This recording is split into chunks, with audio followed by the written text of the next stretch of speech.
Queen Kali stood before the full-length mirror in her chambers, watching her lady's maid adjust the ivory silk of her nightgown. The fabric whispered against her skin like a ghost, appropriate since that's what she felt like most days. A ghost in her own marriage. "You look beautiful, Your Majesty," the maid said softly. "Tonight will be different. I can feel it."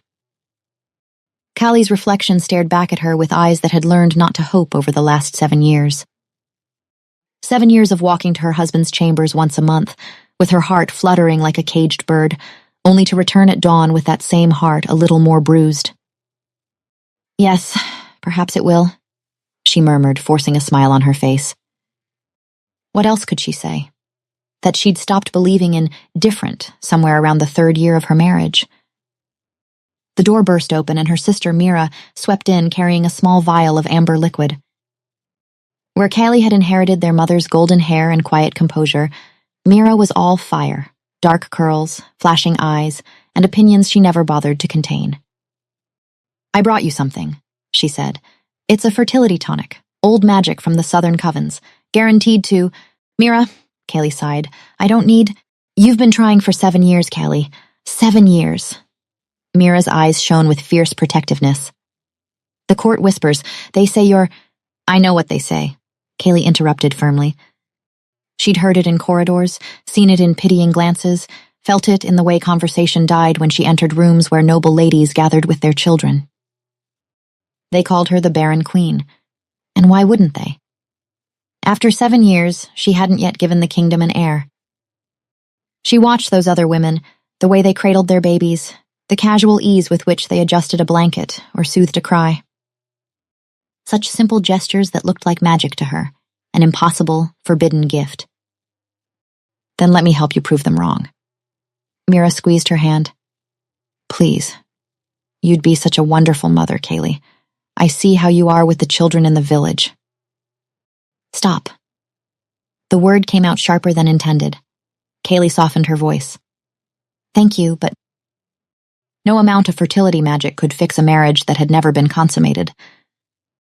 The problem wasn't her womb, but the 10 feet of careful distance her husband maintained between them at all times. But she couldn't say that she remained as untouched by the king as the day she'd wed him. The shame of it, the confusion, the hurt, it was a private ache she'd learned to carry alone for the sake of their reputation, the kingdom. "Thank you," she said finally, tucking the vial away. A maid appeared with Kali's robe. "It's time, Your Majesty." Kali stood, squaring her shoulders. 7 years had taught her many things, but perhaps the most valuable was this: dignity could be worn like armor. The walk to the king's chambers felt longer each month.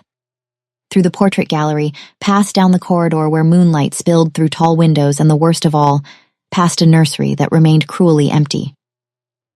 Tonight she stood in the doorway, imagining it filled with life, her heart beating too fast.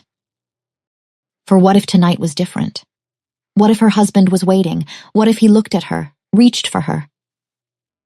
What if tonight was the night she finally got to become a mother?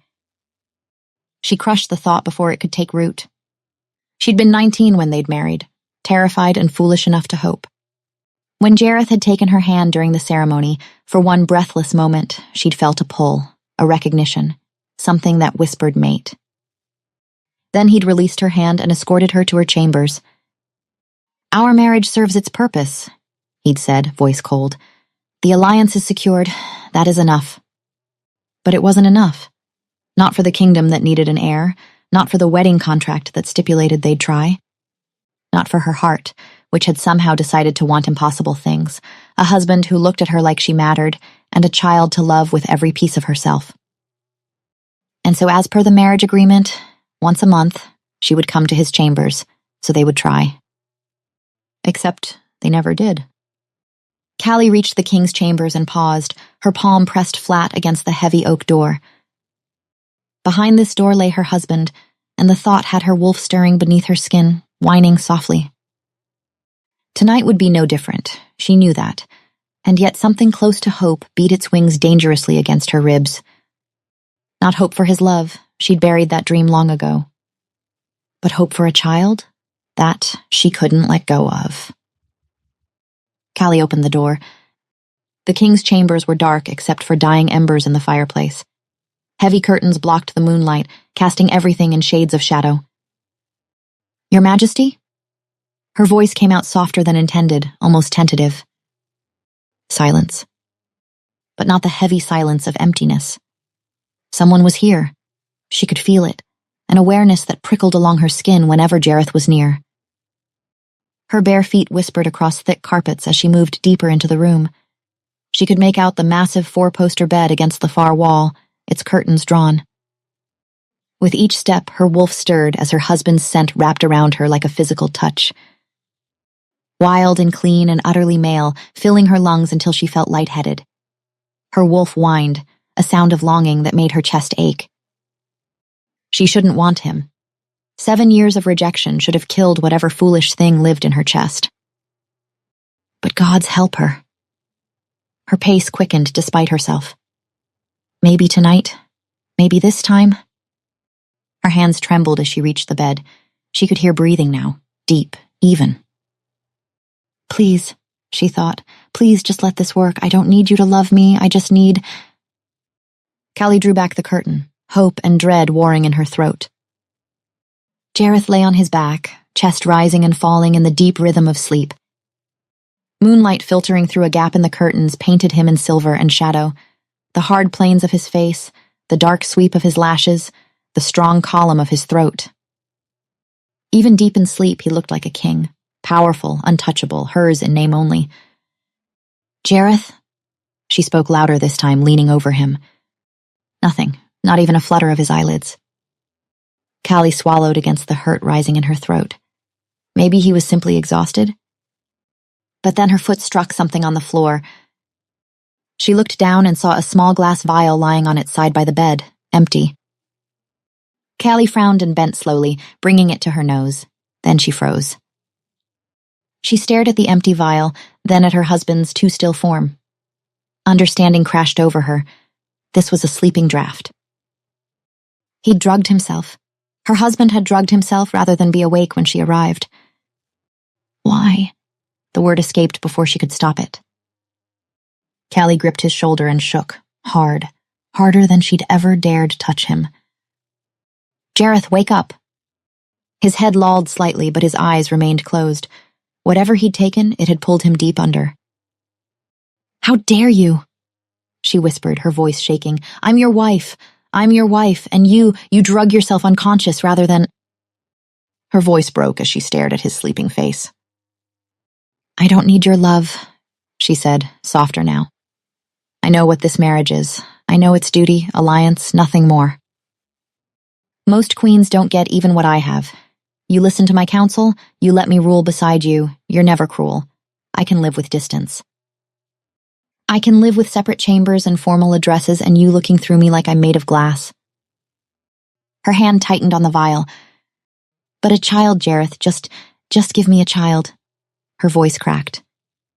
"I don't care if we spend the rest of our lives in separate towers, but let me be a mother. Let me hold our baby in my arms." She pressed her free hand to her chest, where the ache had lived for 7 years.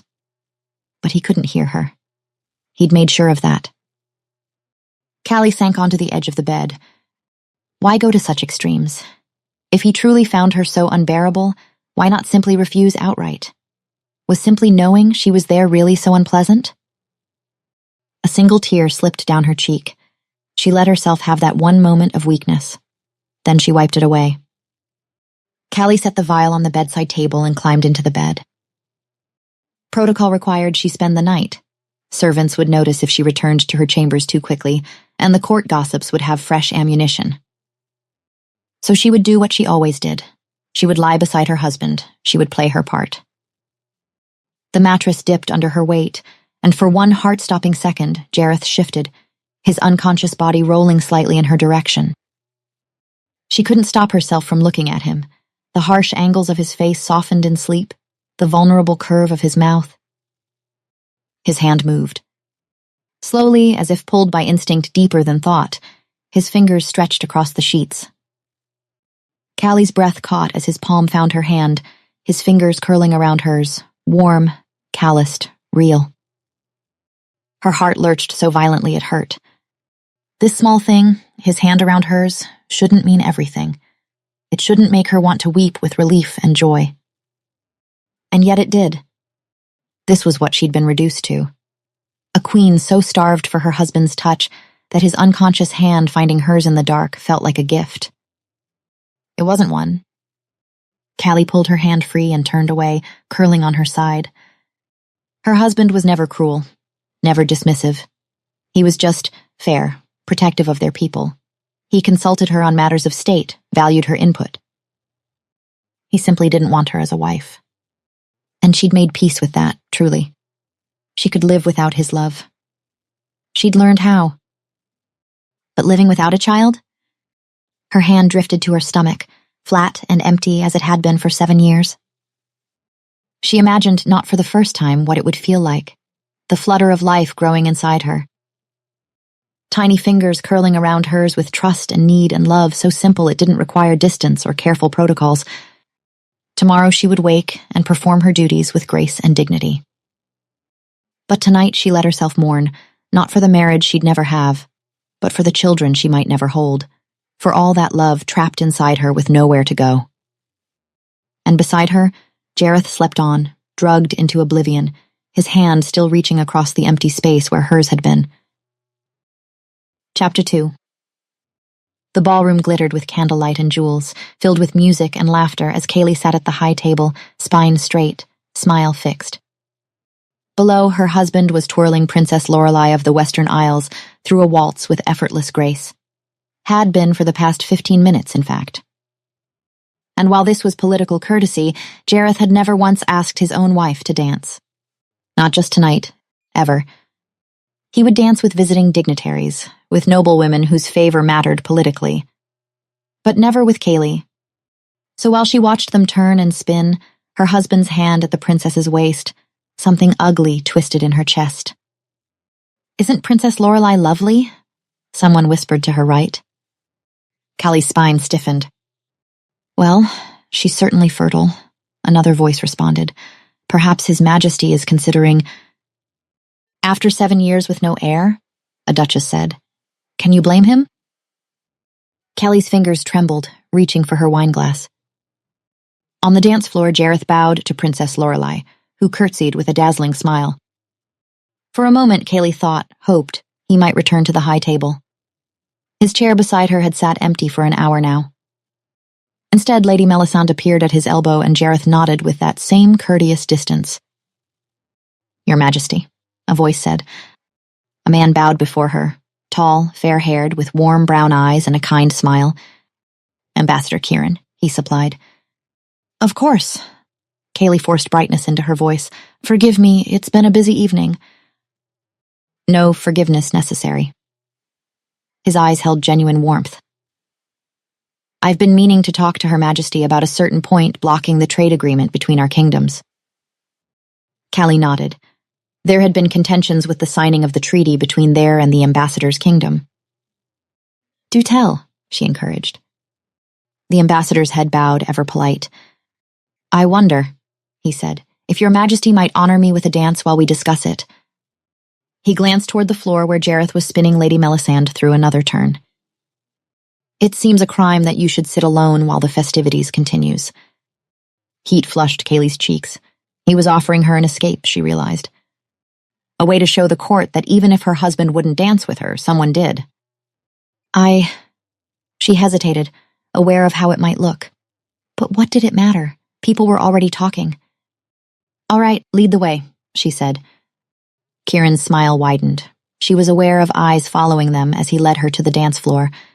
But Kieran's hand was steady at her back, and she hadn't danced in so long. "Her Majesty is very graceful," Kieran said as they turned. "Her Majesty is well aware," Callie replied. Kind of him to ask her to dance, but she didn't need his pity in the form of excessive flattery. Beside, something in the air changed. The temperature, the light, the weight of it all. It was subtle at first, a prickle at the base of her neck, the unmistakable sensation of being seen, watched. Her next inhale caught halfway in her throat. Jareth. Across the hall, amidst a sea of silks and gold, his gaze locked on hers. She raised her chin slightly, held his gaze for a deliberate beat longer than necessary. Yes, her look said. Some people don't find it so horrible being near me. Surprised? Then Kieran spun her away, and the connection broke. But she still felt him. Jareth's gaze burning between her shoulder blades, scorching hot, unrelenting. I'm sorry for what they say, Kieran observed quietly. All those whispers about you. Kelly's pulse jumped. The air was thicker now, laced with tension, with Jareth's scent. It was making it hard for her to focus. Whispers, she said, raising a brow. It's not a queen's place to worry about whispers. Chastised, the ambassador bowed his head. Forgive me, Your Highness. He stopped, softened his tone. I just can't bear hearing someone who's been as helpful and attentive to my people's needs in our negotiations be the subject of such baseless cruelty. Callie gave him a brief smile, acknowledging the apology. At the end of the floor, Jareth had stopped dancing, something focused now in the way he was watching them. I'm most grateful, Kieran said against her ear, for Her Majesty's kindness and diligence. Callie's head snapped back towards his. My diligence, Ambassador, she said, stems from the duty I bear to protect my people's best interest. It was no personal favor towards you. To her surprise, the ambassador smiled. Of course, he purred. As they moved through the waltz, Kaylee became hyper-aware of everything, the whispers spreading through the crowd, the heat of bodies and candles making the room feel stifling. But above all, him, Jareth. Every turn brought him back into view, and each turned Kaylee's breath shortened. Forgive me for saying so, Your Majesty, Kieran said quietly, but the court is unkind to you. Callie stiffened, though she didn't take her eyes off Jareth. He'd moved closer to the dance floor now, prowling along its edge. I don't know what you mean, she said distractedly. Please, Kieran paused. You seem alone, even in a room full of people. Another turn and Jareth was there again, closer this time. His silver eyes had gone cold, sharper, beautiful. She swallowed hard. Your husband doesn't dance with you often, Kieran insisted. He's busy, she snapped. Jareth's nostrils flared slightly, and his eyes, gods, his eyes had darkened to steel. Ambassador, Kaylee began, thinking of interrupting their dance. Do you know what I think? He pulled her infinitesimally closer. I think the whispers are wrong. I think the fault lies not with you. His Majesty and I have an arrangement, Kaylee said stiffly. If you'll excuse... Forgive me. But Kieran didn't sound sorry. It's just that I see a woman wasting away in a marriage that gives her nothing. Ambassador, Callie said carefully, I think we should finish this dance without further inappropriate conversation. Of course. Kieran's smile didn't fade. Though I wonder if you really find it inappropriate, or if perhaps you're just not used to someone speaking honestly to you. But Kaylee was barely listening. In 7 years, she had never seen Jareth lose control, not once. Now he looked like he was seconds away from shifting in the middle of the ballroom. I think, she said quietly, we should stop. You know, Kieran continued as if she hadn't spoken, there are ways to address your situation, discreetly. Callie's steps faltered. Excuse me? She asked. A woman like you, young, healthy, clearly not the problem. You have options. If your husband cannot or will not give you what you need. The ambassador's thumb traced a small circle at her waist. I have rooms here in the castle, Kieran murmured. No one would need to know. And perhaps in a few months the court would finally have something to celebrate besides gossip. The world seemed to slow. He was offering himself, offering to give her a child. The temptation that ripped through Kaylee was so fierce it stole her breath, and a hand clamped down on Kieran's shoulder. The grip was so tight his face went white. Ambassador, Jareth said. His voice was perfectly controlled, perfectly courteous, but his jaw was locked so tight it looked painful. And his eyes, gold, pure gold. The entire ballroom had gone quiet. Even the music had faltered, trailing off into uncertain silence. Your Majesty? She greeted, keeping her face and tone calm. He looked down at her, and for one breathless second their eyes met. This close, she could feel the power thrumming through her husband, could sense the barely leashed strength in the hand gripping Kieran's shoulder. "I need a word," Jareth continued, still addressing the ambassador in that terrifyingly controlled voice. "Now." Callie's training as queen snapped into place. The Eastern Territories were crucial allies. Making a public scene before they could discuss how to handle this wasn't wise. "Your Majesty," she repeated firmly, stepping forward. "Perhaps we could—" "Not now, Callie," Jareth said, his eyes snapping to hers. Callie's thoughts scattered. Her name. He'd used her name. In 7 years of marriage, he'd called her by her name maybe twice, and never in public.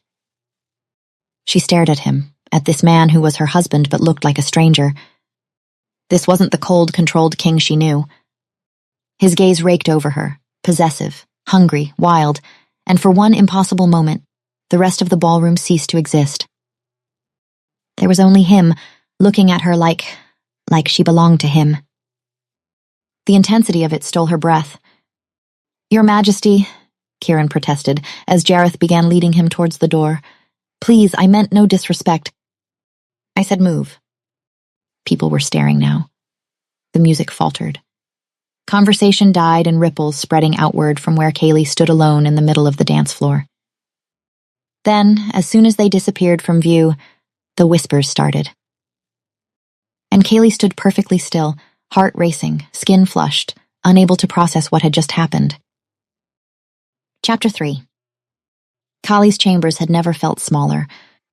She paced from the window to the door and back again, her evening gown swishing with each agitated turn. What had just happened? She'd sent 3 different servants with orders to bring word of Jareth, of the ambassador, of anything. The not knowing was torture. The way Jareth had looked at her, in 7 years, she'd never seen him like that. The door burst open. "Callie?" Mira swept in without knocking. "Oh my gods, Callie, did you see him?" Callie turned from the window, stomach sinking. He was practically feral. Mira closed the door behind her. "I've never seen anything like it." "I don't see why you're so excited." Callie pulled her hands free. "He caused a scene in front of the entire court." "He was jealous," Mira interrupted. "Magnificently jealous, which means, oh, Callie, you're pregnant. You have to be." Callie stopped mid-stride. "Sorry, what?" she asked. "It all makes sense," Mira exclaimed. "Alphas become incredibly possessive when their mate is carrying their child, and just look at the way he practically murdered that poor ambassador." "Gods!" Callie pressed a hand to her forehead. "This could cause a diplomatic crisis." "But it won't," Mira said confidently. "Not once they know you're pregnant. It's perfectly natural for an alpha to be aggressive when his mate is—" "I'm not pregnant!" Callie cried out.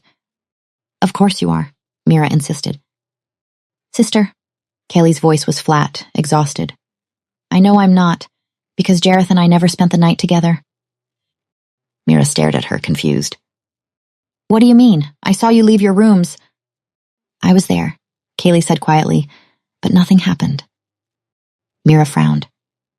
"So you're not pregnant because you didn't— that night," she resumed. Callie nodded.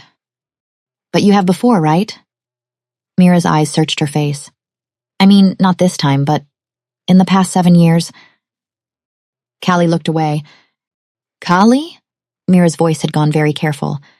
"You have, at some point, consummated your marriage, right?"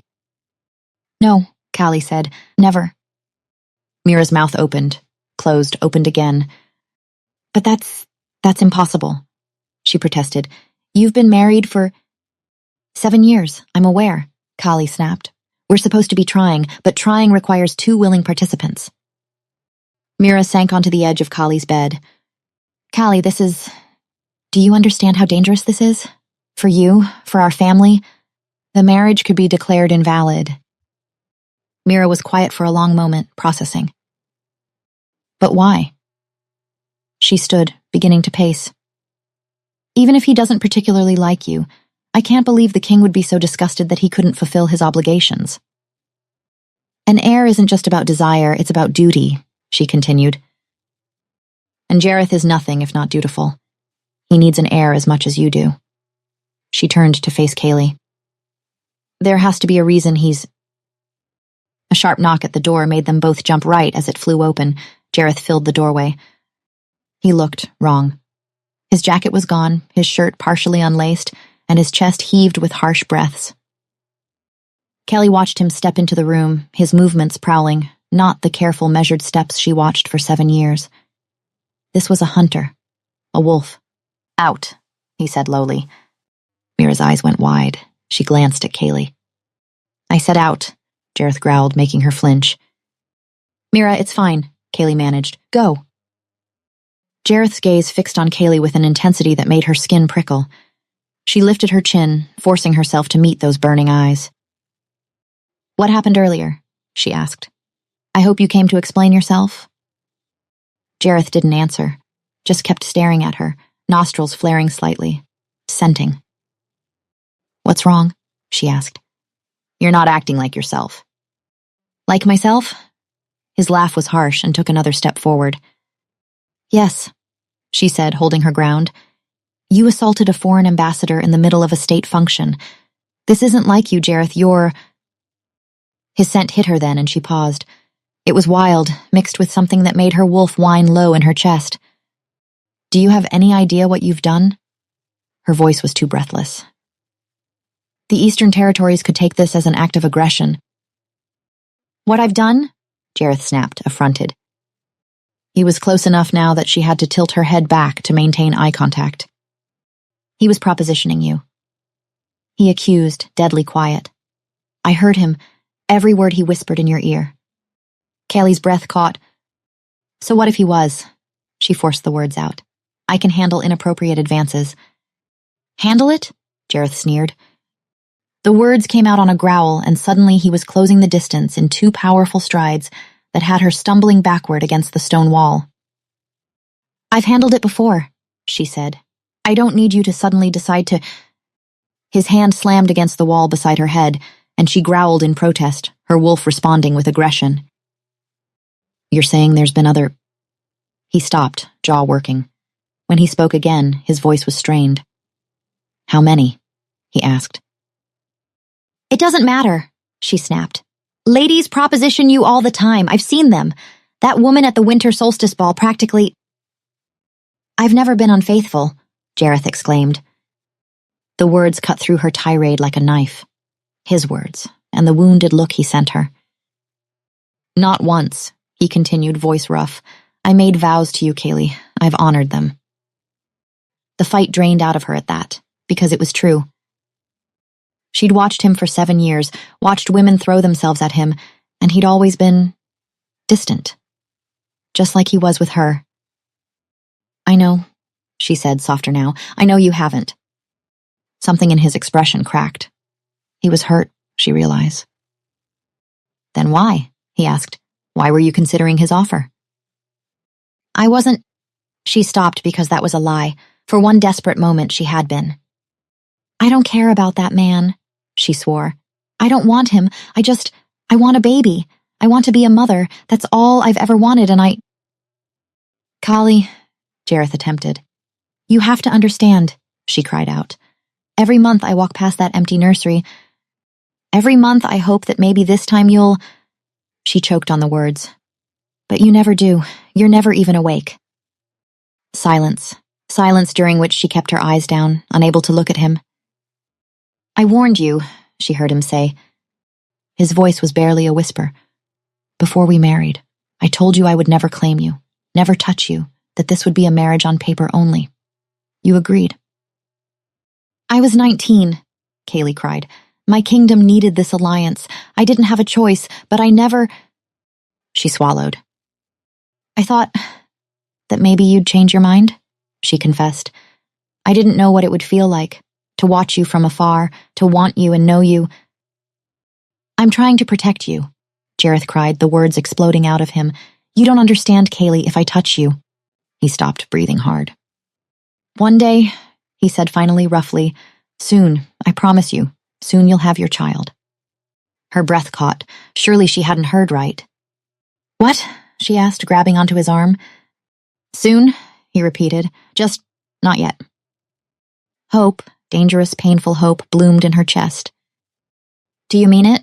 She asked. He nodded. Just once. But it was enough. The happiness that flooded through her was so intense it hurt. She reached up without thinking, her hand cupping his cheek, and he froze at the contact, every muscle going rigid. But he didn't pull away. I'm so happy, she whispered, almost shy. For so long I thought you couldn't stand the sight of me. Something in his expression shattered. His eyes closed, and the sound that escaped him was almost pained. She laughed, the sound breathless and joyful. I'm going to be a mother, she said, barely daring to believe it. His eyes opened, and she saw everything in that gaze, the want, the need, and beneath it, something that looked like agony. But she was too happy to care. She kissed him, just a soft press of her lips to his, sweet and grateful. Thank you, she whispered against his mouth. Thank you. Thank you. His hand shot into her hair, fisting in the golden strands, and he kissed her back with desperate, consuming hunger. Kaylee gasped at the sudden intensity, and he swallowed the sound. It felt like 7 years of denied want finally breaking free. She arched into him with a breathless laugh that turned into a gasp as his mouth left hers to trail down her jaw. Jareth, she breathed, and there was so much joy in saying his name like this. Then his mouth was on her throat, his teeth scraping across her pulse point. Sharp enough that the joy faltered, replaced by a spike of sensation that was too intense. She moaned his name, and he froze. For one heartbeat, neither of them moved. No, Jareth said. The word was barely audible, choked. I'm sorry, I can't. Then he tore himself away with such violence that she stumbled. But, Kelly protested, reaching for him, you just said... I know what I said, Jareth ran a trembling hand through his hair, and I meant it, soon, but not tonight. Only then did he glance at her, and the anguish in his eyes stole her breath. Then he was gone, the door slamming behind him. Chapter 4. Callie stood outside Jareth's chambers, staring at the oak door that had remained closed for 4 days. I'm sorry, Your Majesty, the guard said. His Majesty has given strict orders. No one is to enter. I'm his wife. Kaylee kept her voice level. Surely that counts for... Especially not you, Your Majesty. Those were his exact words.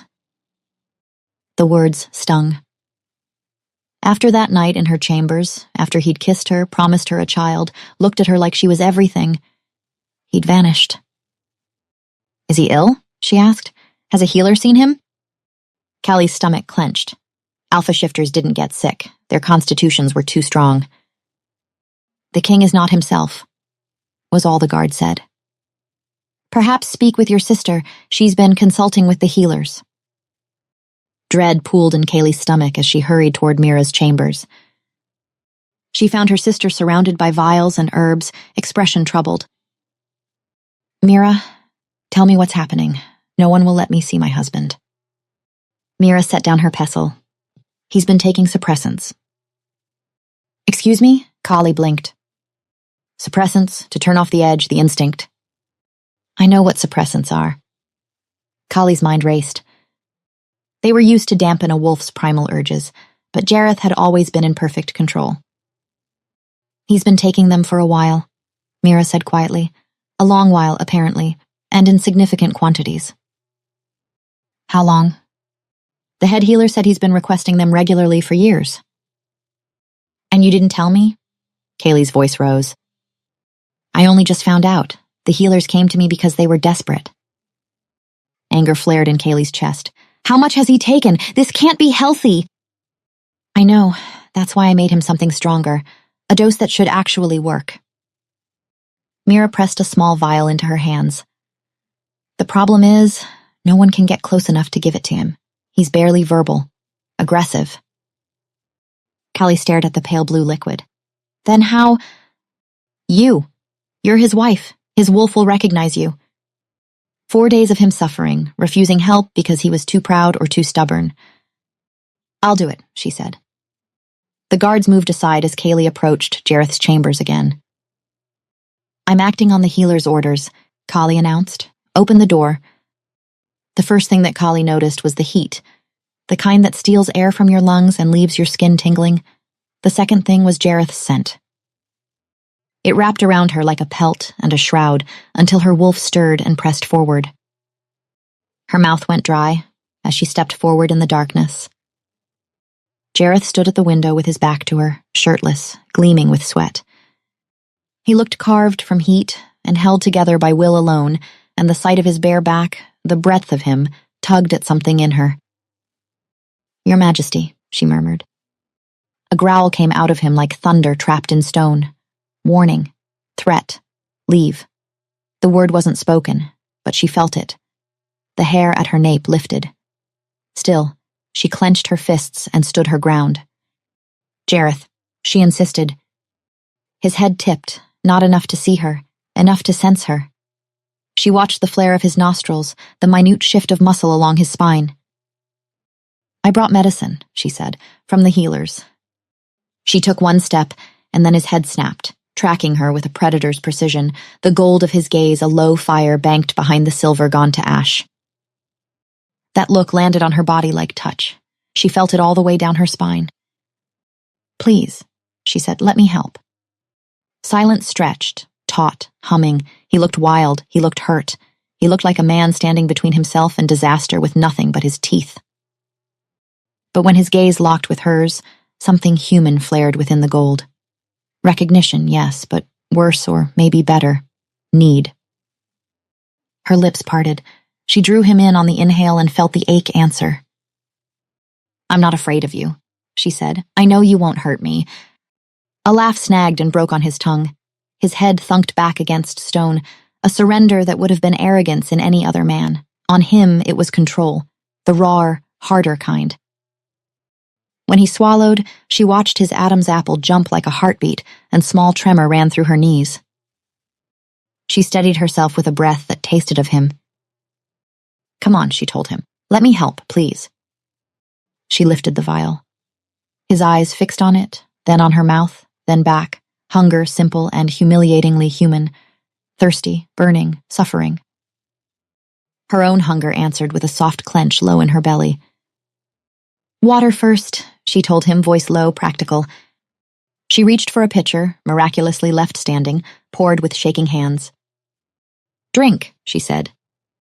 He reached. His hand shook. Water lipped over the rim. She caught his wrist to steady him. He went still. Slowly, gods, so slowly. His gaze lifted from their joined hands to her face, and the nakedness there stopped her heart. "Drink," she whispered again. Together they guided the glass. A bead of water slipped free and tracked along the cut of his jaw to his chin. She twitched with the impulse to catch it with her mouth, and she bit the inside of her lip instead. He shut his eyes, a shudder ripped through him, and lifted his free hand to cover hers, pressing her palm to his chest like an oath. She answered by splaying her fingers wider over his heart and stepping into his heat until there was only an inch of air between them. That inch hurt.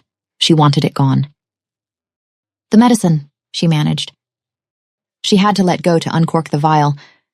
When she did, he made a sound, low, distressed, and his hand clamped around her wrist. She worked the stopper one-handed and held the glass to his mouth. He didn't glance at it, not once. He watched her. And being watched like that made her feel bare and beautiful and burning. The vial emptied. She lowered it. For one heartbeat, nothing moved. Then his body locked. His pupils blew wide until the gold rimmed black. "Jareth?" She laid her free palm to his cheek. A sound came from him, a ruined thing between groan and growl. His mouth brushed her palm once, twice, not quite kissing, scenting her, claiming her with the softest, most devastating contact of all. Then the tremors took him whole. "No, no." She tried the bed. They made it 3 steps before gravity had its will. They went down together, and the floor was unyielding. His back hit the bed frame, and she knelt between his thighs. His panting was harsh, rasping, the fever spiked, and his eyes. "Jareth, please," she coaxed him. Look at me." He did. What looked back made something inside her break open. Not just need, not just desire, but pain. "What do you need?" she asked. "Tell me how to help you." He buried his face in the curve where neck meets shoulder, breathing her like she was air after drowning, and all the tight, clenched places in her body softened because this was what 7 years had starved in her, being needed by him. A growl vibrated against her skin, pain stitched to desire. And she tilted her head farther, bearing more, hips fitting instinctively to the solid heat of him. "I'm here," she whispered, fingers in his hair. "I'm right here." His mouth found hers with ruinous hunger. His hands were everywhere, mapping the length of her spine, hauling her closer. Teeth scraped, tongue soothed, she arched without meaning to. "Yes," she breathed. "Yes, I want this." His fingers found the fastenings of her dress, and a thread surrendered with an audible rip. Skin met skin, and the world stopped.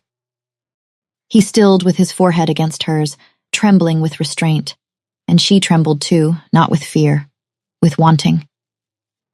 Her hands slid over his shoulders, urging, and he rocked against her once, then again when she rose to meet him. She pulled him down.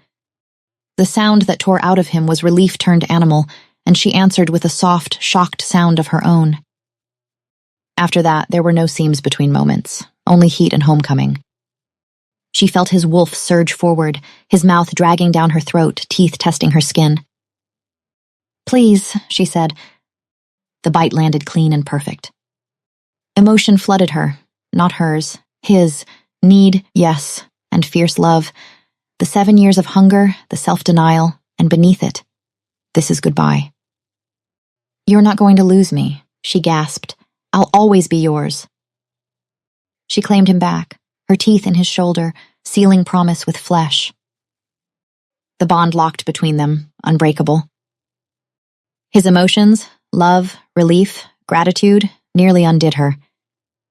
And still that echo of farewell, sharper now, like a man committing a map to memory before the road is taken. The pleasure turned unignorable, a steady radiance.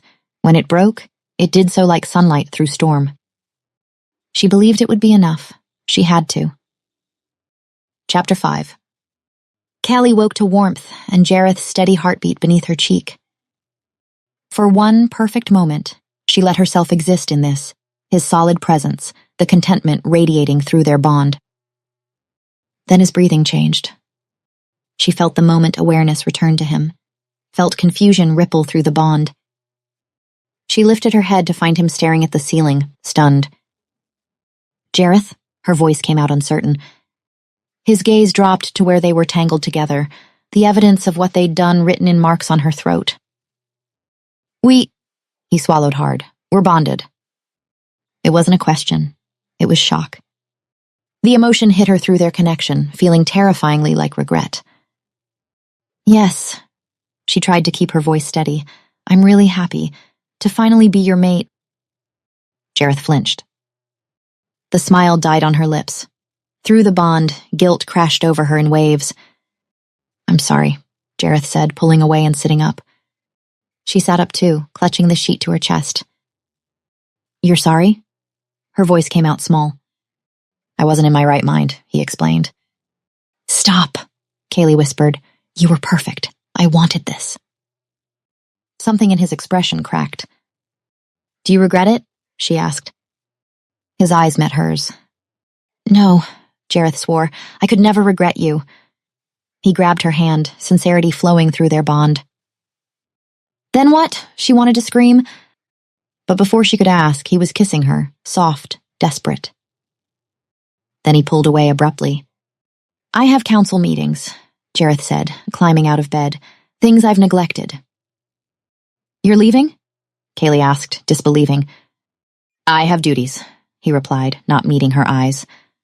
"You should rest." Then he was gone, the door closing with painful finality. It was Mira who finally broke the silence. She swept into Kaylee's chambers unannounced, her face bright with excitement. "Kaylee, is it true you and Jareth are bonded?" she asked. Callie looked up from where she sat by the window. "Yes," she nodded. That's wonderful. Mira pulled Kaylee into an embrace. The marriage is secure now. No one can contest it. And surely now that you're bonded, it's only a matter of time before... Before what? Kaylee pulled away, her voice flat. Before he can stand to be in the same room with me? Mira's smile faltered. What do you mean? He regrets it, Mira, Kaylee said. The bond. He regrets everything about that night. Mira stopped, something shifting in her expression. He's a bit confused maybe, but with time, Callie, he'll realize this was for the best. What do you mean this? Kaylee asked with a frown. Did you do something? Mira grimaced. Kaylee, you have to understand, I was only trying to help, she said. Something cold settled in Callie's stomach. Help how? The potion I gave you, Mira confessed. It wasn't exactly a suppressant. What did you just say? Kaylee asked. It was more of an amplifier, Mira confessed, sheepish, to make sure he couldn't fight what he was already feeling. Callie's jaw dropped, and Mira hurriedly reached for her hands. You wanted him so badly, Kaylee. You wanted a child. I helped make that happen. Callie jerked away as if burned. You drugged him? She exclaimed. You drugged my husband into wanting to... I freed him, Mira insisted. He clearly wanted you already. Anyone could see that. That's not... Kaylee's voice shook. Mira, that's not how consent works. He wanted it, Mira said firmly. The potion didn't create desire that wasn't there. It just removed the barriers. It removed his choice. Kaylee screamed, horror building in her chest. Oh gods, what did you do? What did we do? We secured the kingdom. Mira gripped her shoulders. You're safe now, Kaylee. Safe? Kaylee shoved her away. Do you understand what you've done? This is treason, Mira. You drugged the king. You manipulated him. She stopped, a sob catching in her throat. I thought he wanted me, and now he regrets the bond. What are you going to do? Mira asked quietly. Callie looked out the window at the castle grounds below. I don't know, she whispered. The next 3 weeks were torture. Jareth avoided her. Not obviously, he still attended state functions with her, still consulted her on matters of governance. But he was never alone with her. Callie tried not to let it break her, tried to maintain her dignity, her composure. But then she found it. She was pregnant. Pregnant with the child she'd wanted desperately for 7 years, and joy and terror warred in her chest. Because would Jareth even want it? She had to tell him, had to find a way to tell him despite the walls he'd built between them. Standing outside his study, heart hammering against her ribs, she raised her hand to knock, then froze. Must confess something about that night, Your Majesty.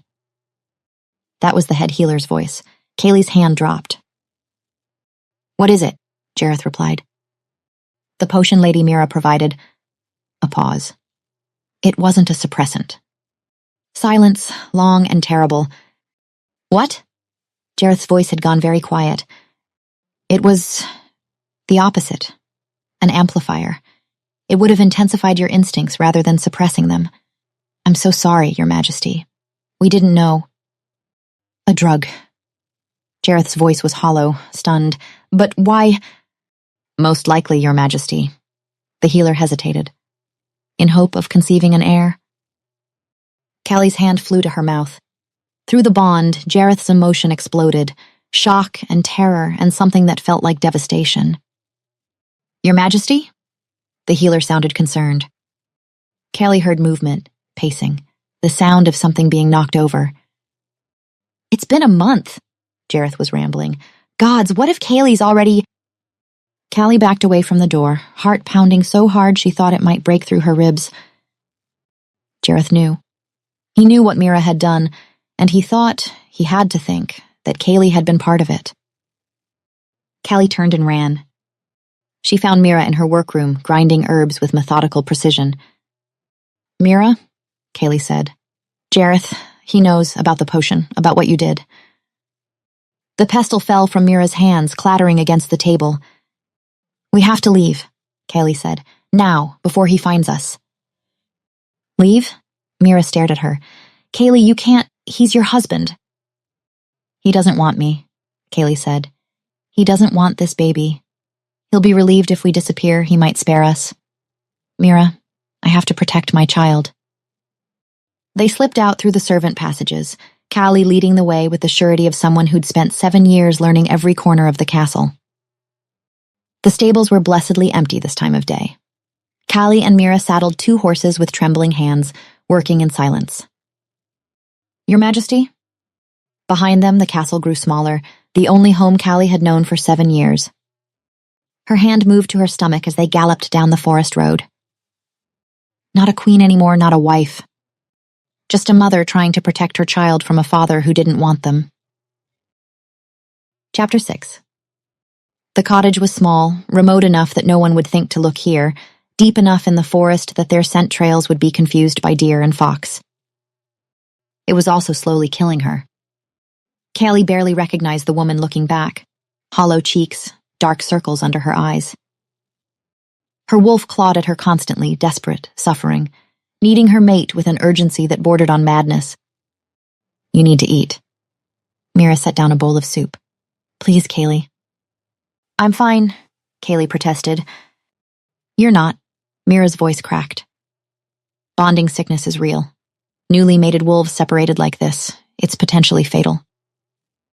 Callie's hand moved to her still flat stomach. I'm protecting my baby. That's all that matters. Before Mira could respond, a howl split the air, distant but unmistakable, male, alpha, and achingly familiar. Callie's wolf surged, slamming against her control so hard she gasped. Him. He'd found them. No. Callie struggled to her feet, swaying. No, we have to run. You can barely stand. Mira caught her before she could fall. Callie, please. The next minutes passed in a blur. Mira tried to get her to lie down, to rest, but Callie couldn't. Her wolf was going mad, pacing, whining, desperate to get to him. She hated herself for it, hated that her body betrayed her like this, but she couldn't stop it. The door slammed open. Jareth filled the doorway, looking worse than she'd ever seen him. Gaunt face, dark circles, wild hair, rumpled clothes, like he'd been dying too. Their eyes met, and the bond roared to life. The walls shattered, and suddenly she felt everything. His relief, his joy, his fear, his love. Callie, he murmured. Then he was there, catching her as her legs gave out. The moment they touched, the bond flooded open, and life poured back into her. Jareth made a sound against her hair, something between sob and growl. I thought you'd been taken, he choked out. I couldn't feel you, couldn't find you. He pulled back to look at her, the tears tracking down her face. I'm sorry, Jareth. Callie stopped. Because his nostrils had flared. His eyes had gone wide. Through the bond, shock rippled through him. Callie. His hand trembled toward her stomach. Are you... Yes. The words burst out with tears. I'm pregnant. I'm so sorry, Jareth. I know you didn't want this. I heard you with the healer, heard the horror in your voice when you realized... Horror? Jareth stared at her. Callie, what are you talking about? You said a baby, like it was the worst thing. I felt your terror through the bond. No, Callie. His hands framed her face. You misunderstood. I didn't mean... He dropped to his knees and Callie gasped as he wrapped his arms around her waist, pressing his face to her stomach. You're carrying our child. He breathed against her. Everything I've wanted and never thought I could have. Callie gasped. Through the bond, his emotions flooded clear. Fear was there, sharp and connected to something hidden. But the joy was real. The love was real. I thought you regretted it, she whispered. The bond. You avoided me for weeks. The kingdom will have an heir.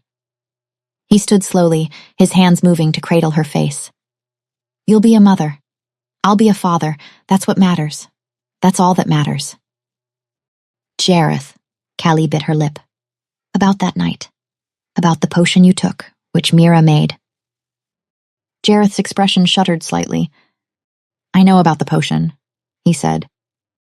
Well, I didn't. She gripped his arms. I swear to you, Jareth, I didn't know what Mira had done. I never would have, if I'd known. She sank to her knees, mirroring his earlier position. I'm begging you. Please forgive me. Forgive us. Callie. Jareth pulled her back to her feet. Stop, there's nothing to forgive. But the drug. Do you really think, he said quietly, that a potion made me want you? She opened her mouth, closed it. I've wanted you since the day we met, he told her. Since you walked down that aisle in your wedding dress. Since the first time you smiled at me. His hands moved to her waist, pulling her closer. Then why did you fight it? The question burst out of her. Why stay away all those years? Why keep that distance when you wanted? It doesn't matter anymore. He cut her off, and she felt him deliberately push down whatever answer he'd been about to give. All that matters is you're safe, you're here, we're having a baby. He pulled her close again, burying his face in her hair, and she felt him breathe her in like he'd been drowning without her scent. I'm sorry I ran, she whispered against his chest. I'm sorry I made you think you needed to. Callie melted into his touch, her hands fisting in his shirt. Through the bond, his emotions washed over her. The joy was overwhelming, all-consuming. But through the bond, beneath all the joy and love and relief, she felt something else. Grief. Deep and profound, like he was already mourning something he hadn't lost yet. Chapter 7. The months that followed were the happiest of Kaylee's life. Gone was the distant king she'd known for 7 years, replaced by someone who couldn't bear to be apart from her. Don't want to waste a moment, he'd say, pressing kisses to her shoulder. I want to remember everything. You're going to spoil me, she teased one morning as he helped her from bed, her belly round at 6 months. Good, he replied, pressing a kiss to her temple, then to her stomach. That's exactly what I intend to do. And he did. Gifts appeared daily. Soft blankets for the nursery, books for the baby, jeweled combs for her hair. When she protested, he simply pulled her into his arms and kissed her until she forgot her complaints. Let me, he'd murmur. Please, let me give you everything. Through the bond, she could feel his joy. But sometimes, in quiet moments, something else flickered beneath. What's wrong? She asked one afternoon. He smiled, but it didn't reach his eyes. Just thinking how lucky I am. At 8 months, Kaylee found Jareth in his study, writing by candlelight. Working? She pressed a kiss to his hair. You should be in bed. He startled, quickly gathering papers. Just correspondence. But she'd glimpsed the words. To my child, multiple letters, sealed with wax. Love letters to the baby? Yes, something like that, he said, pulling her onto his lap. Just thoughts I want them to know. The contractions started 2 weeks later. Callie gripped Jareth's hand as pain rolled through her. Mira moved efficiently around the room. Hours blurred together. I can see the head, Mira announced. One more push. Callie bore down, and then a cry. It's a boy. Mira's voice was thick with emotion. A healthy baby boy. Mira cleaned him before placing him in Kaylee's arms. He was perfect, tiny and red-faced. Hello, Kaylee breathed. I'm your mother. He's beautiful. Jareth's voice was wrecked. His hand reached for their son's tiny fist. The baby gripped his finger, and Jareth made a half sob. Do you want to hold him? Jareth nodded, and Kaylee transferred their son into his arms. She watched emotions play across his face. Joy, wonder, love. And beneath it all, grief. He has your eyes, Jareth said through tears. He'll have your courage, Kaylee said softly. He'll have you, Jareth replied. That's all he'll really need. The phrasing, you, not us, made her chest tight. A cold wind swept through the room, extinguishing every candle. Through the bond, she felt Jareth's horror spike with a thought. She's here. Jareth, what's happening? The temperature dropped until their breath misted. And then a woman appeared. Beautiful in a way that was wrong, too perfect, too cold.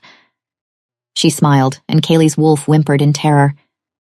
Jareth, the woman purred, how lovely to see you again. And I see congratulations are in order. Callie's body went rigid. Who are you? How dare you come here unannounced? Unannounced? The woman laughed. I've announced myself a long time ago, didn't I, darling? Almost 8 years ago now, to be exact. Jareth said nothing, handing the baby back to Kaylee. And now I'm here to collect what's owed to me, the woman said. We had an agreement, Jareth. 10 years without claiming your wife. Fail, and any child conceived in your marriage would belong to me. Callie's breath stopped. She looked to Jareth, waiting for denial. You could have at least waited until tomorrow, he said coldly instead. The woman laughed. A bargain is a bargain, Wolf King, and you kept your end admirably. Well, until you didn't. 8 years without touching your pretty little mate. I'll admit I didn't think you had it in you. Such restraint, all to protect this. She gestured to the baby, and Kaylee felt ice in her veins. The child was born in year 8 of your marriage, the woman continued, well within our agreement, which means he's mine. No! Kaylee clutched her son tighter. No, you can't take him. Henry will stay here with his mother, Jareth stated. Take me instead. Silence. Jareth. Kaylee's protest died seeing his face. He'd known this was coming. And why, the woman said slowly, would I accept that trade? Because it's what you wanted all along, Jareth said quietly. The woman's smile turned sharp. Well, if you insist. What are you talking about? Kaylee protested. I don't understand. Of course you don't, little queen, the woman said. He couldn't tell you. It was part of the deal. It would have been too easy for him should you've known. Known what? Kaylee interrupted. Your husband and I were in love once. Long before you entered the picture, he was mine. Promised himself to me. That's not... Kaylee looked to Jareth. It's true, he said quietly. I'd swore I'd marry her. A vow he broke, the woman said bitterly. The moment he laid eyes on you, his fated mate, he took one look at you and suddenly I meant nothing. Years of promises gone in an instant. Well, what was I to do against the powerful magic of fated bonds? The woman continued. Except ask my beloved to prove his commitment. If he could hold off claiming his supposed destiny for 10 years, he would be free of the promise he'd made to me. Her eyes turned cold. But if he failed, I believe I'd deserve compensation for him choosing to leave me, didn't I? You wanted him to suffer? Kaylee breathed. I wanted him to regret choosing you, to realize what he'd given up. She looked at Jareth. But you never did you? Even after 7 years of denying yourself even knowing what it would cost? I will always choose her, he said simply. The woman's expression hardened. We'll see. The child is owed to me. That was our bargain. No? Jareth stepped forward. You've won. Take me. Let them go. Jareth, Kaylee's voice broke. I thought you said you would always choose her, the witch snapped. And I do. I choose her happiness, here with her baby. She wants to be a mother. She can live without my love. But not without Henry. Think about it, Jareth continued steadily. I'll finally be yours, the way you always wanted. The woman studied him. You would come willingly to the Fey realm, serve me for eternity, be mine? Yes, in exchange for my mate and child living free, untormented, unharmed. Jareth, no, Kaylee screamed. We'll find another way. There is no other way. Jareth turned to her. This is the only way to save you both. He knelt beside the bed. Listen to me. You're going to be fine. Raise Henry. Rule the kingdom. Live. Callie shook her head. Not without you. Yes, without me? Jareth's thumbs brushed away her tears. You don't need me, Kaylee. You never did. But I love you. She gripped his wrists desperately. We both do. Please. You're my fated mate, he whispered. From the moment I saw you, I knew. I tried to fight it, tried to honor my commitment to her, but I couldn't. His voice roughened. I couldn't stay away from you, so I made a choice, You over everything. Then choose me now. She was sobbing. Choose us. I am. He pressed his forehead to hers. Through the bond, his love flooded her, overwhelming and absolute. And beneath it, his certainty that this was the only way. I love you, he said fiercely. I have loved every day of these 8 years. Jareth. He kissed her, deep and desperate and achingly tender. Then he pressed a kiss to baby Henry's forehead. Take care of your mother, he whispered. Then he stood, and Callie felt him begin to close their bond. Do we have an agreement? He asked the woman, his voice going cold and formal. She smiled, triumphant and cruel. The child and his mother will live unbothered, unharmed, free to rule and live as they wish. Her smile widened. And you, Jareth, will be mine, for eternity. She extended her hand and Jareth took it. No! Kaylee's voice was raw, broken. They began to fade, Jareth and the woman, dissolving like mist in sunlight. I'll come for you, Kaylee screamed. Do you hear me, Jareth? I'll find you, I swear it. The last thing she felt through the bond before it closed completely was his love. And then he was gone. Epilogue. 3 years later, Callie stood at the nursery window, watching the last rays of sunset paint the sky in shades of amber and rose. Behind her, she could hear Henry's delighted giggles as Mira helped him build towers from wooden blocks. Mama, look! Her son's voice, so clear now, so full of life, made her smile. Big tower! She turned to find him beaming at her, his dark hair falling into eyes that were unmistakably hers, green and bright and full of wonder. But his smile, that was all Jareth. Very big, she agreed, crossing to kneel beside him. The biggest tower in all the kingdom. Like Papa's castle? The question didn't hurt anymore. Not the way it had in those first months, when every mention of Jareth had felt like a knife between her ribs. Yes, she said softly, just like Papa's castle. Tell the story? Henry climbed into her lap, nestling against her with the easy trust of a well-loved child. About Papa? Callie wrapped her arms around her son, breathing in the scent of him. Which story? She asked. The one where Papa saves me. Her throat tightened, but she kept her voice steady. Once upon a time, there was a king who loved his queen and his baby prince more than anything in the world. As she spoke, Mira quietly excused herself, leaving them alone. Callie told Henry the truth. Not all of it, he was too young for that. But enough. About the brave king who made a sacrifice to keep his family safe. About love that was stronger than magic, stronger than curses, stronger than time itself. But Papa's coming back, right? Henry asked when she finished, his small hand patting her cheek. One day. The certainty in her voice surprised even her.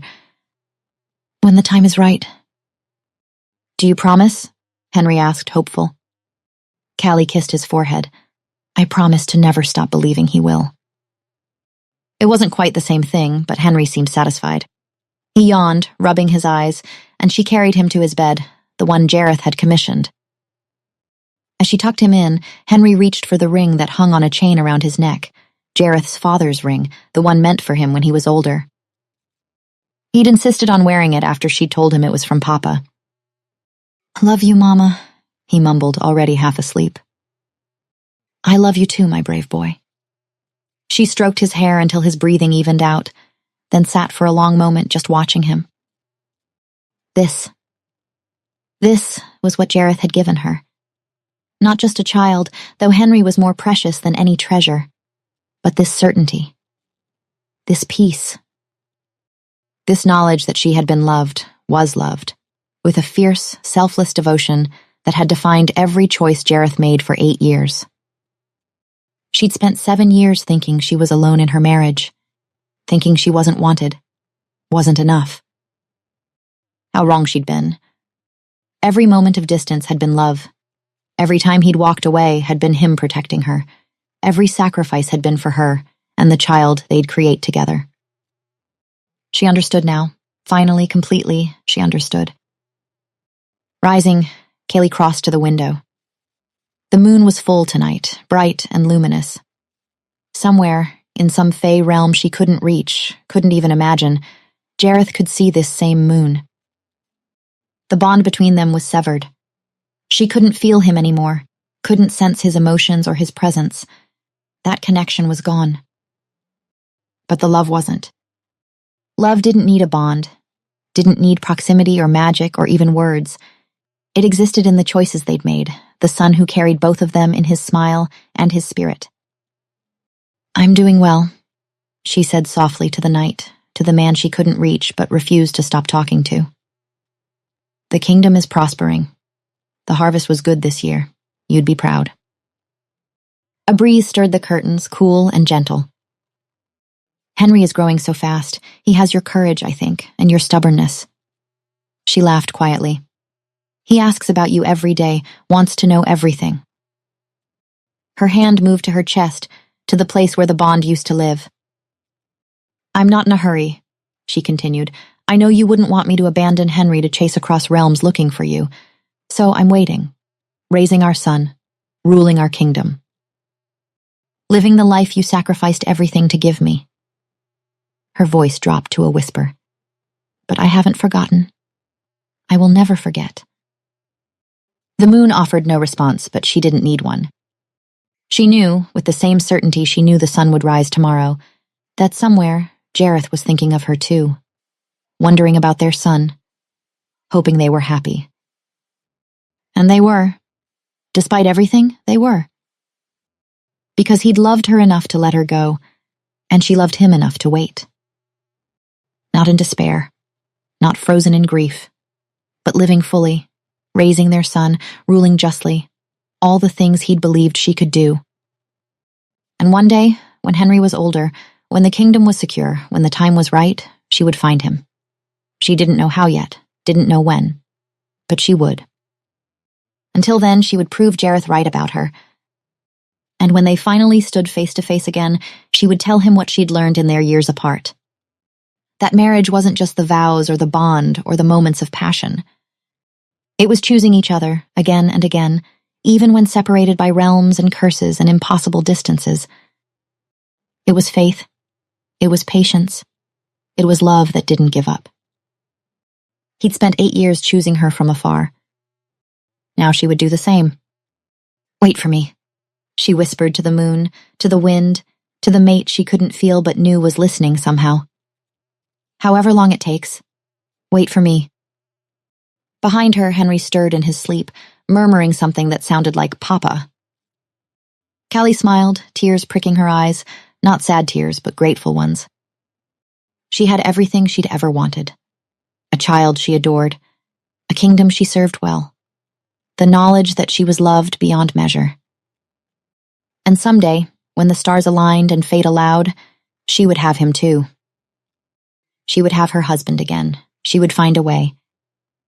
But for tonight, this life he'd given her, it was enough. Before you go, if you'd like to explore Adrian's past and discover the truth behind his curse, my brand new exclusive story, The Wishmaker's Curse, is now available on Patreon. Tier 3 members, The Inner Circle, get one exclusive story every month, plus weekly bonus chapters and other special content. But if you don't want to subscribe, that's okay. You can also get The Wishmaker's Curse as a single purchase this time. Your support there truly helps me create longer, deeper stories, the kind I can't always share on YouTube every week. Thank you so much for listening and for being part of this community. You'll find all the links below.